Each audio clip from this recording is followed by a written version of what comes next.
Welcome to the case study on Johnson versus State.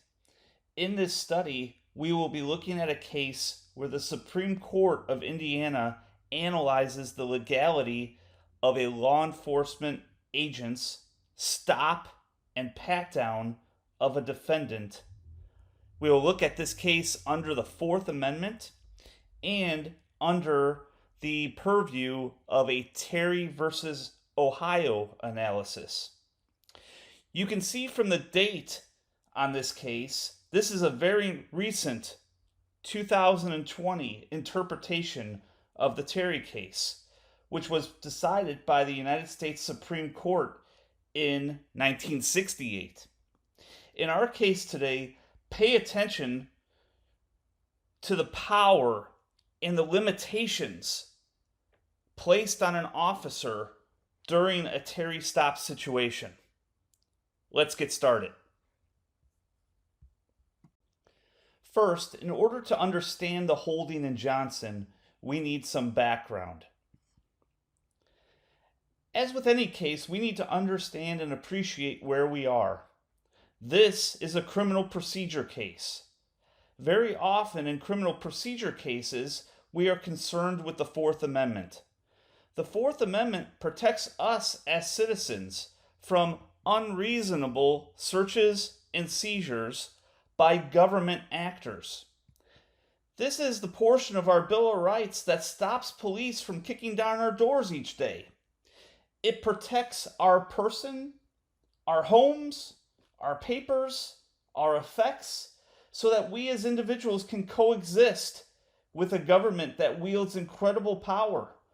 This power can potentially take away our freedom. So we want to make sure that government does not overstep and limit our ability to live peaceful and happy lives.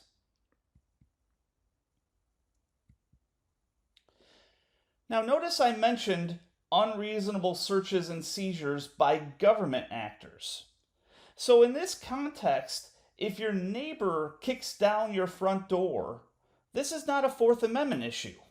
That would be a civil court issue. That might be a tort that you can take against your neighbor for trespass, let's say. But in the context of the Fourth Amendment, we want to make sure that we are dealing with a government actor. The limitations on government actors is a check and balance sort of system.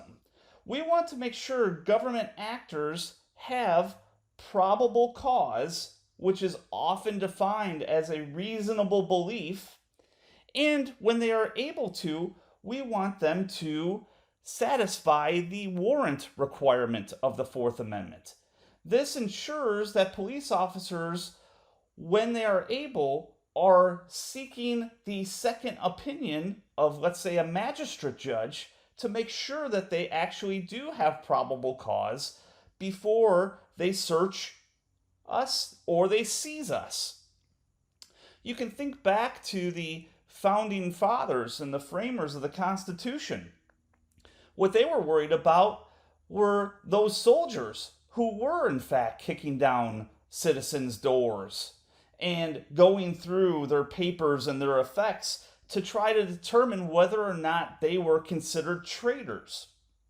Here, we don't want our police officers or our law enforcement officers or other government actors to have that sort of power. In fact, the Constitution provides limits on that power beyond just those categories and standards of probable cause and a warrant. What we say is that if the police do not satisfy the Fourth Amendment, then there is a stick on government misconduct. And that stick comes into play with two things. One is called the exclusionary rule, which is a government actor, a prosecutor, cannot use evidence that has been gathered when the police illegally obtain evidence in violation of the Fourth Amendment. So let's use our example of the police kicking down someone's front door. There, the police officer kicks down the front door, goes through the house, and finds evidence of a crime. That evidence is likely excluded by the exclusionary rule. It likely will not come into play in any trial against the defendant. Now, the fruit of the poisonous tree, on the other hand, this goes even a step farther. Let's say the police again kick down the front door, they go through the house, and instead of just finding evidence in the house, they find a clue that will lead them to other evidence. Let's say there's a warehouse that has drugs in it, and they find the key to that warehouse with a little note that says drug house. Well, in that scenario, we have a fruit of the poisonous tree argument, because now that secondary evidence that you find in the warehouse is only obtained through your original illegal search. And we are not going to allow a prosecutor or the government to benefit from their initial illegal search. Now, over time, the exact limitations and scope of the Fourth Amendment has constantly been analyzed by courts. You could picture this as technology has changed. What exactly is a search and seizure? The Constitution, it doesn't state computers. It doesn't talk about computers. So are computers our effect? What happens with a laptop that's left at a table in a restaurant? Is that someone's personal computer? Is that someone's public computer? Do the police get to look into that without a search warrant? What happens when a police officer comes across a house where they look into the window and they see a crime being committed? Does the Fourth Amendment stop that police officer from going into the house and stopping that crime? Or can the police officer go into that crime in an immediate circumstance and stop the crime from occurring? There are numerous exceptions within the Fourth Amendment. And one aspect of the Fourth Amendment that's been carved out since 1968 is Terry stops. Along comes Terry. So here we have a plainclothes police officer named McFadden. And he's on patrol. He's looking in this high crime area, and he sees Terry and two other men. Based on his experience and where he's at, he sees these men and he thinks that they're casing a job. He thinks they're about to rob a place. And he says, "Oh, I'm not going to wait around and wait for them to actually commit this crime. What I'm going to do is I'm going to go up to them and I'm going to stop them. I want to ask them some questions. But I'm worried. If these guys are casing the place and this is a high crime area, well, what about my safety?" So the officer, McFadden, he goes up to the individuals and he stops them. He starts asking them some questions and he frisks them. He starts patting them down. And when he does that, he finds two weapons on them. So now the question in the case becomes, well, Terry is being charged with having a concealed weapon. And he gets convicted for 3 years in prison. And Terry is saying, well, wait a minute. What about my Fourth Amendment rights? Don't I have Fourth Amendment rights? And the court has to analyze this and say, well, the Fourth Amendment does protect people from unreasonable searches and seizures, but let's talk about these specific provisions of a Terry stop. Here we have an officer with experience and training. And what does he have? He doesn't have probable cause, which is that reasonable belief that a crime has occurred. Instead, he has this idea of reasonable suspicion, which amounts to more than a hunch, but not probable cause. And what does that reasonable suspicion revolve around? It is reasonable suspicion that criminal activity is afoot.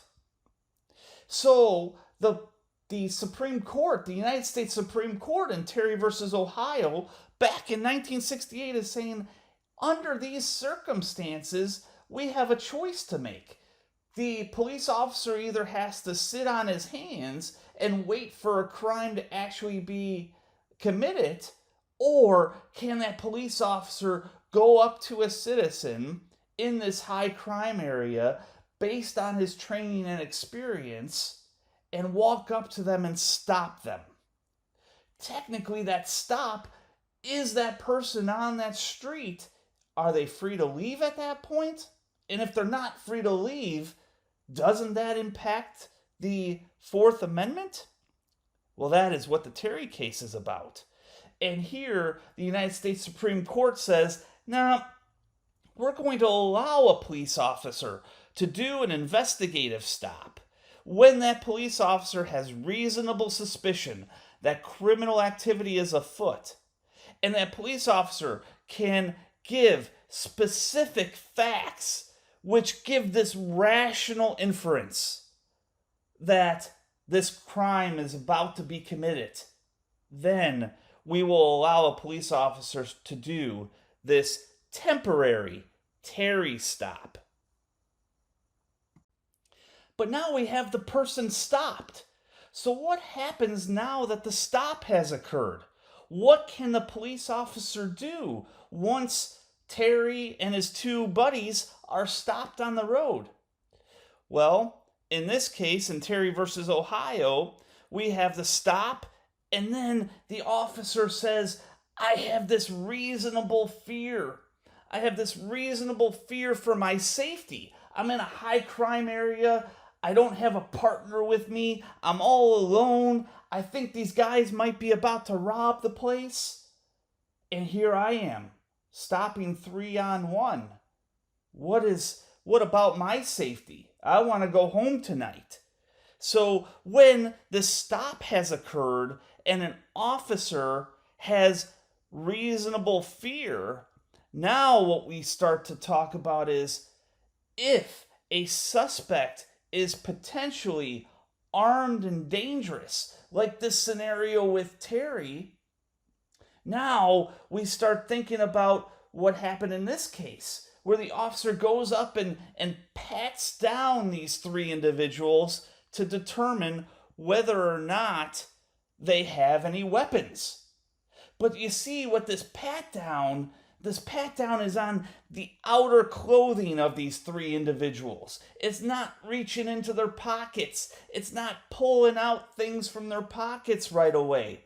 It's a pat down of the outer clothing of these three individuals in order to appease the officer that the officer is safe based on a reasonable fear of the circumstances that are surrounding the officer at that moment in time. So here what we have is the court in Terry says, all right, well, we are not going to require an officer to die during a Terry stop. If we are going to authorize the officer to do a Terry stop and say that the Fourth Amendment is not violated by this temporary stop based on reasonable suspicion that criminal activity is afoot, if during that stop the officer feels like their safety is threatened and that the suspect might be armed and dangerous, well, we are going to allow the officer not necessarily a search. This isn't a search. They can't just take everything out of the pockets. But what they could do is pat down the outer clothing for weapons. Not to discover evidence of a crime, but to allow the officer to pursue his investigation without fear of violence or a threat to his safety. So then, all right, so now we've got the Terry stop and we got the Terry pat down, but now what happens when the officer feels something in the pockets? What happens then? Does the officer, under the Fourth Amendment, you told me I can't do a search. do I have to just allow whatever I feel in the pocket to stay there? Well, here in Terry, we're in this pat down moment. The officer is patting down the outer clothing of these three individuals, feeling for weapons. And here is something that's crucial. When the officer feels an object and is immediately able to identify that object, what should we do then? So the officer comes around and he's patting down and he says, I know based on my training and experience that this is a weapon, a gun in someone's pocket. Do I need to just leave that gun in their pocket? Or can now I pull that gun out? In addition, what happens when we have drugs? Or a syringe. Say the officer's patting down the pockets and feels a syringe. Does the officer just have to leave that in the person's pocket because now it's not a weapon? You could think here, based on this idea of something being immediately apparent. There's often times when I'm leaving the house and, I'm grabbing my bag, I'm grabbing my coffee, I'm running out of the house, and in the last moments of running out of the house, I might pat down my pockets, and I will feel for my keys in my one pocket and my cell phone in my other pocket. And in that scenario, I know just based on tapping the outside of my pocket that I have my keys, and I know just based on tapping the outside of my other pocket that I have my phone. I'm not manipulating the items in my pocket. I don't have to turn the keys to know that those are my keys. I don't have to maneuver my phone in my pocket to make sure that that's my phone. I know as soon as I pat down on that object, it's my keys, and I know that it's my phone. Here, what an officer needs to be able to explain to a court is that I was doing this Terry pat down, and the identity of the object in somebody's coat, in their pocket, based on my training and experience, I know what a gun feels like. I know what a syringe feels like. I know that this lump feels like drugs. But they're able to do that without maneuvering the objects in someone's pocket and without reaching into the pocket right away and just pulling the object out. First, they do the Terry pat down. They identify the object based on their training and experience.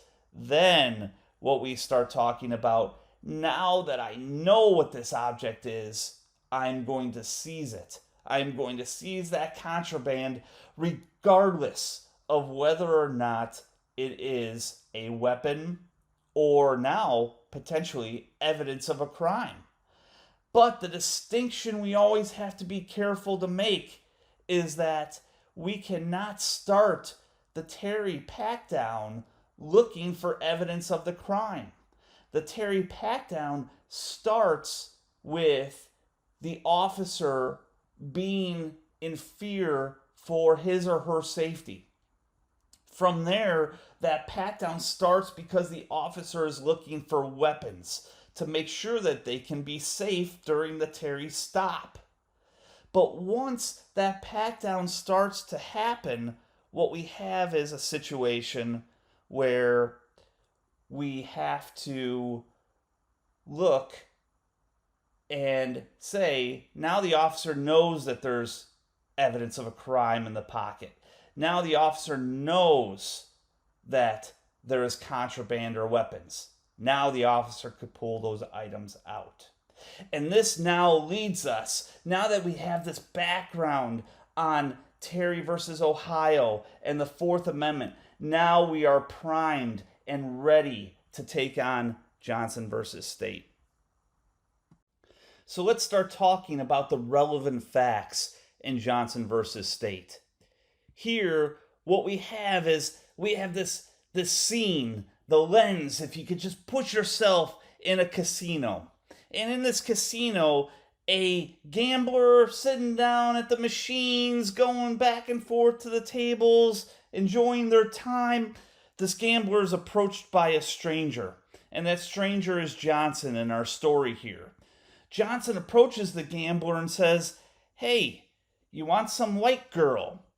And what the gambler understood that to be is one of two things. Either Johnson was trying to give the gambler a prostitute, or this was cocaine. And really, the gambler was more thinking that this was a drug deal that was about to go down.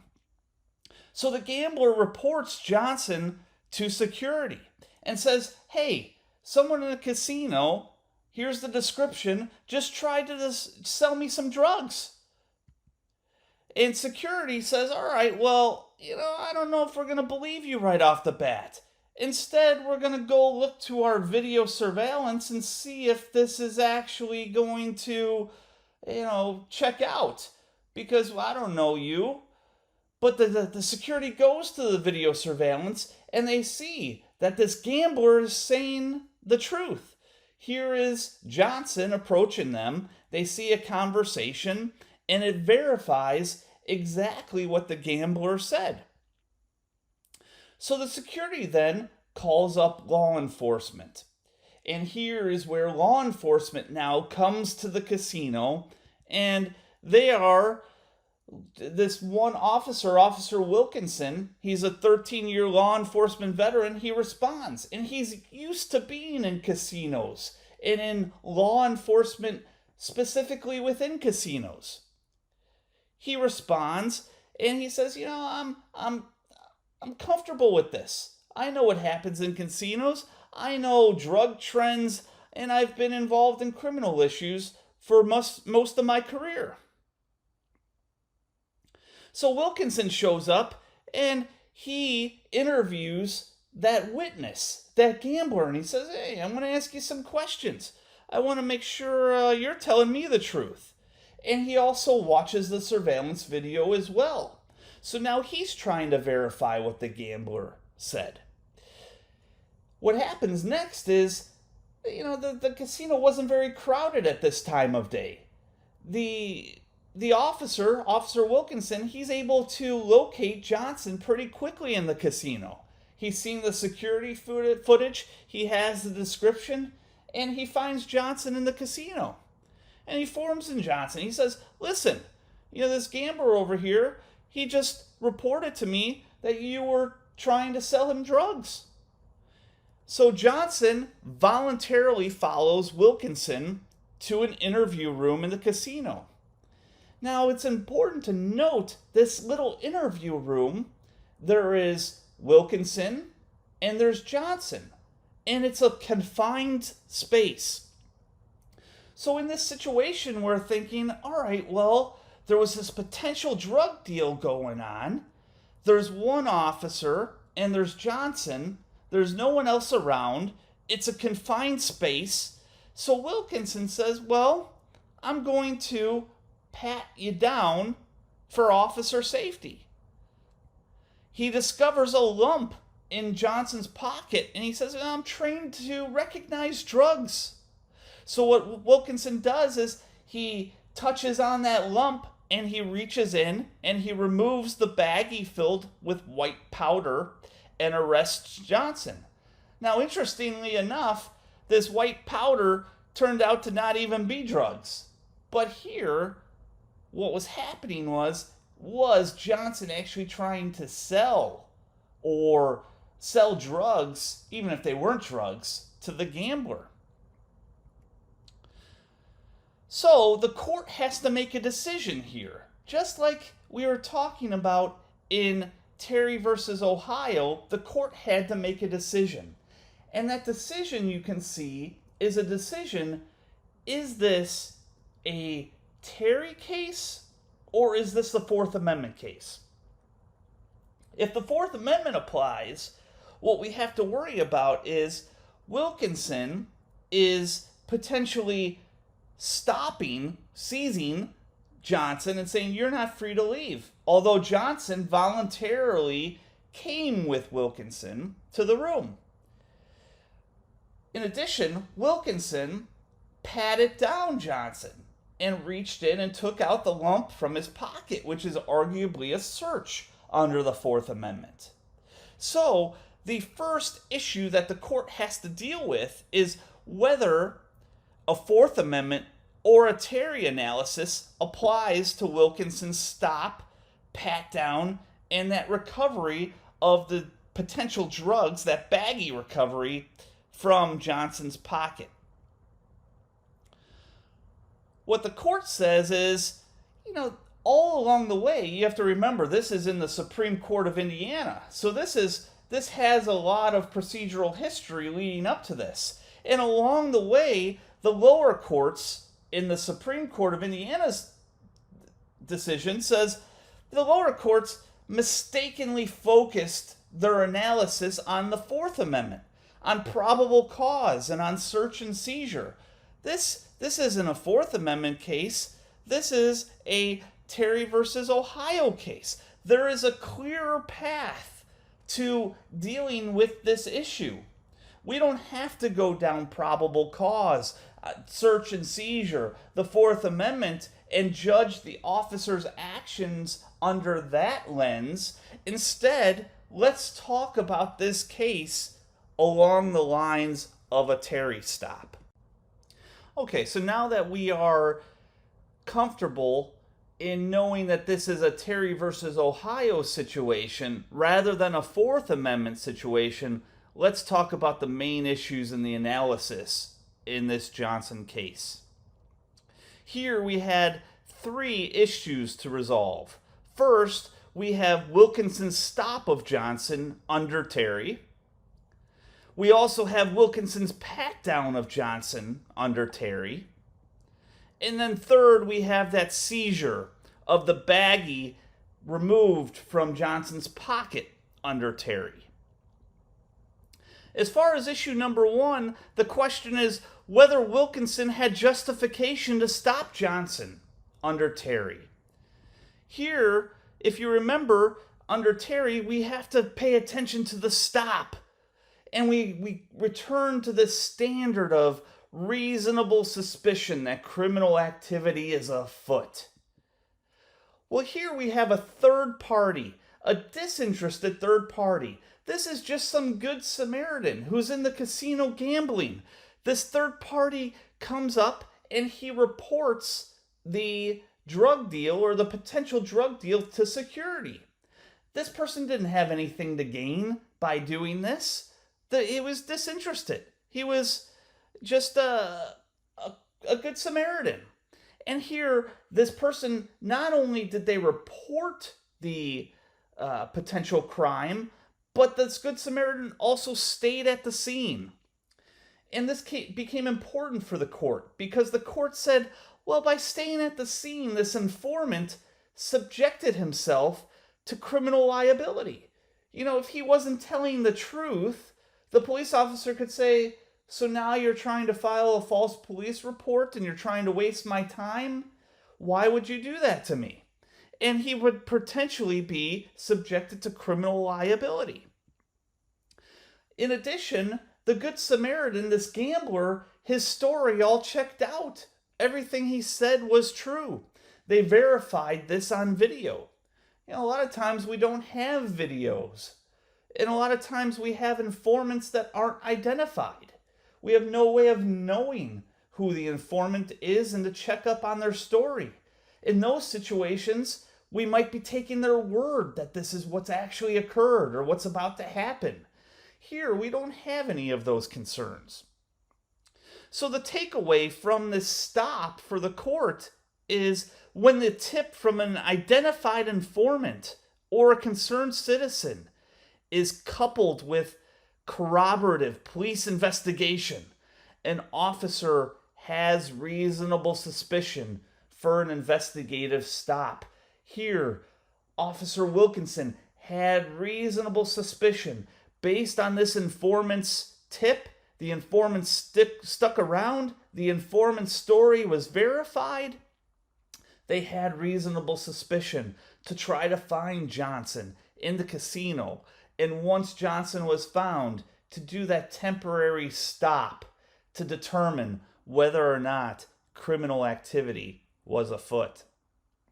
So the holding for the Indiana Supreme Court, the stop itself, Wilkinson's stop of Johnson was reasonable under Terry.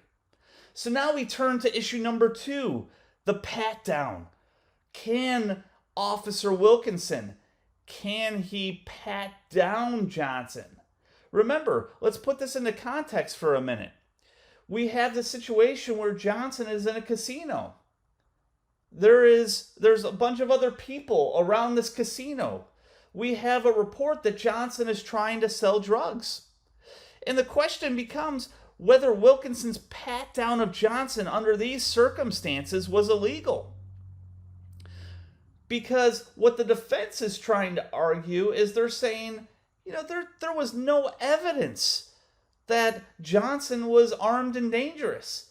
At most, Johnson went up to somebody in a casino and talked about white girl. What does that mean? He didn't show a weapon. He didn't threaten the person. There was no other aspects of evidence that Johnson was potentially armed and dangerous. So the defense is saying, what is your Fourth Amendment? What is your probable cause? That Johnson is, you could search my client. And here, what the court is saying is, one, remember, return back to that initial issue. This isn't a Fourth Amendment case. This is a Terry versus Ohio case. And under Terry, when an officer pats someone down or stops someone, we get to this pat down and we have to determine reasonable fear. And we have to take that into account with reasonable safety. Here, what we had was there was evidence of potential drug involvement. There was a reasonable belief that Johnson may be armed because, what happens? Drug dealers often have weapons. If I am a drug dealer, a weapon, the court says, is a tool of my trade. So here, based on the experience of Officer Wilkinson, he says, I've been around other drug dealers before. Drug dealers have weapons. I was in fear for my safety. Not only that, but my interview room, it's just me and him. It's a small windowless room. It's a one-on-one interview in this small confined area where now I am alone with a drug dealer. Nobody is gonna know whether or not this guy is stabbing me, is shooting me. I'm in there alone with this guy. I have a right to be safe while I am conducting this investigative stop. Another aspect of this is there wasn't much time that passed. The gambler reported the crime to security. The security then verified the story and called law enforcement. Law enforcement showed up and still found Johnson in the casino. The odds here are that if Johnson had a weapon during the drug deal, Johnson still had that weapon when Wilkinson was dealing with Johnson. It wasn't like Wilkinson came up to Johnson the next day and said, hey, I heard that yesterday you were in some casino trying to sell drugs to someone. No, here, there were just moments that had passed. So our takeaway for issue number 2 with the court in relation to this pat down, this Terry Frisk, is that an officer does not need to be absolutely certain that an individual is armed. The issue is whether a prudent man in the same circumstances would be warranted to believe that his safety or the safety of others was in danger. And here we have Officer Wilkinson passing that test. Here we have the court saying, that pat down that Officer Wilkinson conducted of the outer clothing of Johnson for weapons that passes Terry. That is a scenario where we want officers to be able to do a Terry stop. When they have this reasonable suspicion that criminal activity is afoot, we want officers to be able to do that stop, do that investigation. We want them to also not be in fear for their lives. So this temporary stop and this pat down that an officer does, in this scenario, Officer Wilkinson was fine under the purview of Terry versus Ohio. So we now turn to issue number 3, the seizure of the lump. Here we have Officer Wilkinson patting down Johnson's pocket, and he comes across this lump in the pocket. And we kind of return here to that idea of, is something immediately apparent to the officer, or is the officer maneuvering that item in the pocket to try to identify what that item is? Well, here the issue is whether Wilkinson's seizure of the lump in Johnson's pocket was illegal. When Wilkinson immediately identified the lump as drugs and not a weapon. Here we're concerned Wilkinson knew that that lump in the pocket, that was not a weapon. So officer safety is not an issue anymore. What we're concerned about here is Officer Wilkinson's training and experience told him that the lump in the pocket was drugs. So, can Officer Wilkinson now seize that lump from the pocket? Here we get into immediately apparent versus manipulation. He knew the lump was drugs. His training experience told him that. He did not need to manipulate the item in Johnson's pocket, so we're not worried about this becoming a search. But what we see is Wilkinson started that pat down with what? He started that pat down looking for weapons, not evidence of a crime. He started the pat down based on officer safety. And what we have here is that contraband became immediately apparent. And in that situation, we turn back to Terry and we find that when the contraband or evidence of a crime or the weapon is immediately apparent to the officer is able to seize that item. When the search starts out the proper way, based on officer safety, looking for weapons, and we have contraband that comes as a result, and that contraband, we don't need to maneuver it. We don't need to pull it out of the pocket to know what it is. I know that when I pat on my pocket that my keys are in there. Then we will say, well, the officer does not need to just turn the other way and walk away. The officer doesn't need to leave the suspect with contraband in their pocket because we're worried about a Fourth Amendment problem. In that scenario, we allow the officer to seize that item. And we say that this is not an invasion of the suspect's property beyond what was already authorized by Terry.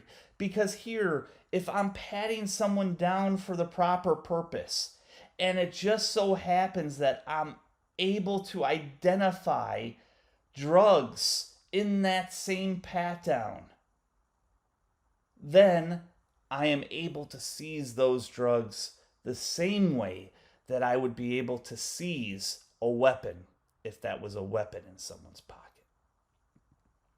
So, of course, here the court says Wilkinson's seizure of the lump in Johnson's pocket did not violate Terry or the Fourth Amendment because Wilkinson, he immediately knew that that lump in the pocket, based on his training and experience, was contraband. And he found that while he was searching for weapons. Not that he was searching for contraband. Not that he was looking for that. but he was looking for weapons for officer safety. And what ended up as a result was he found contraband. So our conclusion here, if we wrap this up, if we bring this all into a nice bow, what we've seen is we looked at the Fourth Amendment and we found that the Indiana court here said, this sort of scenario, we're not going to analyze it under the Fourth Amendment, under probable cause, under warrants, under searches and seizures. We're going to analyze this under that Terry versus Ohio analysis from 1968. And we're going to say, what was the stop? The stop was reasonable here. Wilkinson's stop of Johnson was reasonable. His pat down of Johnson was reasonable. His seizure of that lump from the pocket that were drugs was reasonable. Johnson, sorry, dude. Frowny face emoji, you lose. We are not going to exclude any of the evidence against you in court. So there was no violation of the Fourth Amendment, and there was not a violation of Terry versus Ohio. Johnson, sorry, you lose. Frowny face emoji.